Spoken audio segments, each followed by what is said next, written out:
Hello, I'm Melina Wang and welcome to Discovering China. On today's show, we talk to the winner of NTD Television's Chinese Culinary competition, visit the New York Chinese Scholars Garden for the Mid-Autumn Festival celebrations, and learn about a new film documenting the journey of cultural treasures from mainland China to Taiwan. Last week, we brought you NTD Television's 5th International Chinese Culinary Competition on Times Square, New York. This week, we bring you the conclusion and speak to the chef who took home the gold prize. Stoves blazed, woks sizzled, and mouth-watering dishes flew from the kitchens to the judges' table. After 2 days of fierce competition under the bright lights of New York's Times Square, the winners of NTD's 5th International Chinese Culinary Competition were announced. 3 contestants took home bronze awards: Northeastern-style chefs Alex Zhong and Masayuki Kanda, and Cantonese-style chef Yu Yang Huang. Each received $1,000. 2 $3,000 silver awards were handed out to Cantonese-style chef Wen Changxie and Sichuan-style chef Ke Feng Zhao. But it was Yi Chen Chen, a Sichuan-style chef from Australia, who took home the $10,000 gold award. It is a great honor to be part of this competition and very exciting. It's also a platform that NTD has given me to promote traditional Chinese culture and skills. I'm actually very moved today.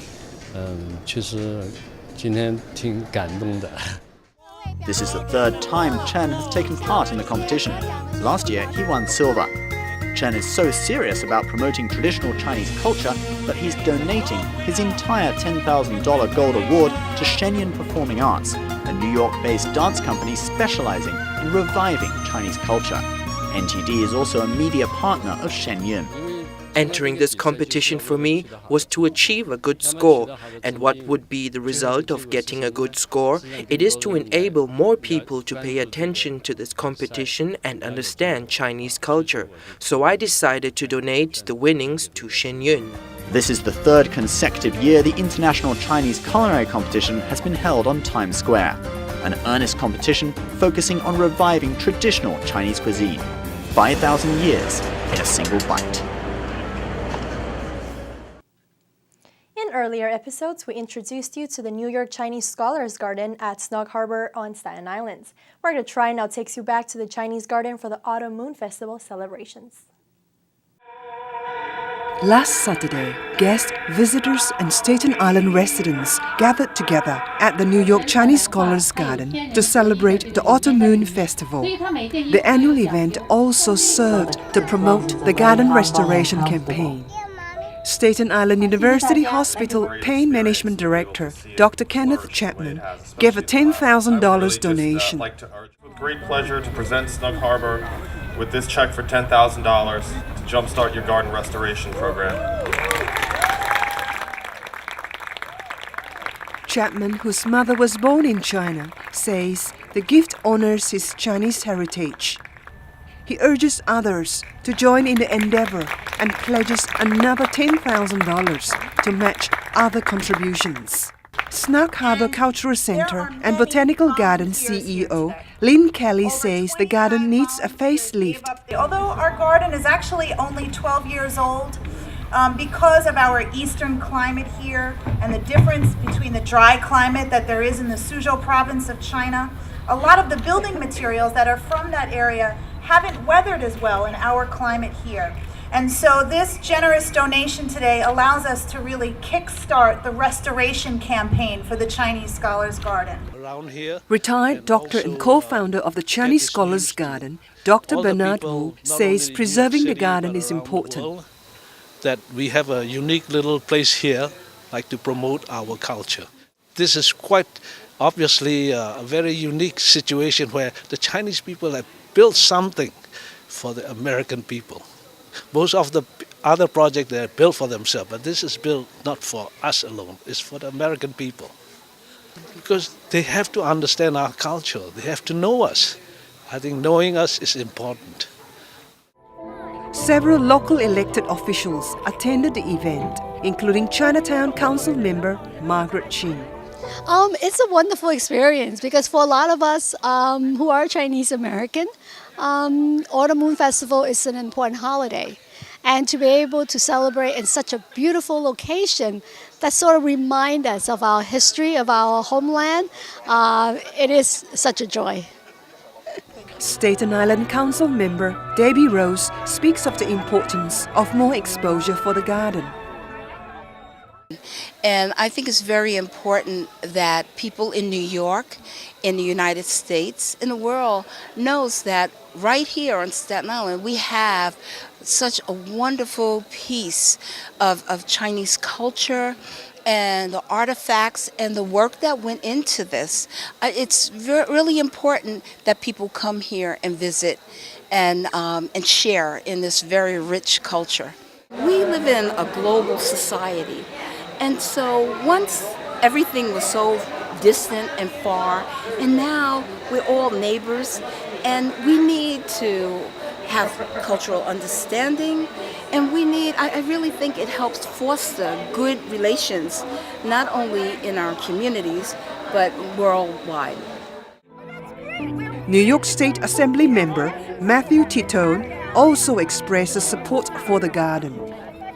I'm extraordinarily proud of the Chinese Scholars Garden, and I actually have been privileged enough to have actually seen it be built years ago.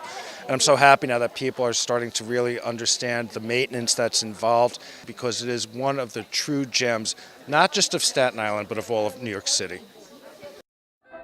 Snug Harbor, in partnership with NTD Television, organized the activities for the event. And we're also happy to report that we have, as I mentioned, our partners in New Tang Dynasty today. We're delighted that they're joining us today, and we hope to do more with them in the future.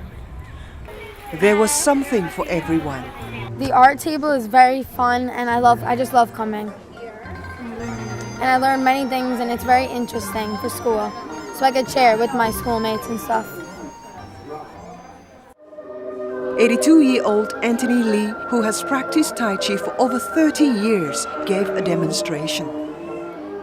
That's good. That's why I keep me good health. You see, my body is so soft. You see that my body is soft. I can do this 100 times. 100 pounds for me easy to carry. Also, my whole body is soft. My body is not tight because Tai Chi makes your body soft. There were a variety of traditional Chinese performances and a Han couture display around the garden. Visitors enjoyed the tea tasting ceremony in the garden's tea room, where a never-ending flow of exquisite Chinese tea was served. Despite the celebrations, Dr. Wu remembers the garden's primary role. This garden is a delicate culture, where in fact, when I first get involved with this garden, I like to plant a lot of flowers. They corrected me. This garden is not to have a lot of flowers to distract people, because this is a Suzhou scholar garden where people sit here, they meditate, and they think of philosophy, sayings, and what is the right attitude about life, and so on. This is a kind of place where you sit and you meditate and you think. This is a very important essence that is not coming across in this world. The garden is thus an idyllic meditative retreat for the Asian scholars, and perhaps can play the same role for all of us in today's hectic society. Some of China's most valuable treasures are not in the mainland, but instead in the National Palace Museum in Taipei, Taiwan. It was here that numerous historical artifacts were protected as the Cultural Revolution swept across the mainland, destroying much of China's traditional culture. Now the museum is releasing a new film on Taiwan's National Day, October 10th. The film documents the long journey these artifacts took to get there. 民国20年918事变后，日军进逼山海关，为避免文物受到战火波及，故宫理事会紧急决定文物南迁。 Today, many of China's national treasures are not in China, but instead at the National Palace Museum in Taiwan. A new 45-minute film shows how national treasures were moved from Beijing to southern China and then to Taiwan after the communists seized the mainland. National Palace Museum director Feng Ming-chu shares some of the stories that you won't find in the film. During the resistance war against the Japanese, there were no leisure activities in the evening. They didn't even have lights. So every night, Mr. Zhang, a senior official, would gather together the young people to study English. During such difficult times, the elders would still teach the youngsters English. Of course, they'd still say it was very tough because it was dark and English is very hard to learn. The museum produced the historical film itself. It has taken 2 years to complete. Expert scholars constructed from memory how the museum was established in 1925. Feng hopes the film offers young people a different perspective on history. Although the times are changing and advancing every day, young people are probably more interested in digital photography.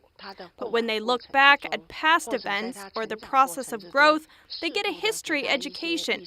This is very important. Through digital technology, the Taipei National Palace Museum presents many aspects of the national treasures. Currently, the museum has about 700,000 artifacts.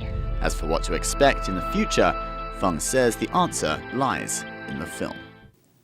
Thanks for watching, and don't forget you can subscribe to our channel on YouTube. We'll be back next Friday. See you soon.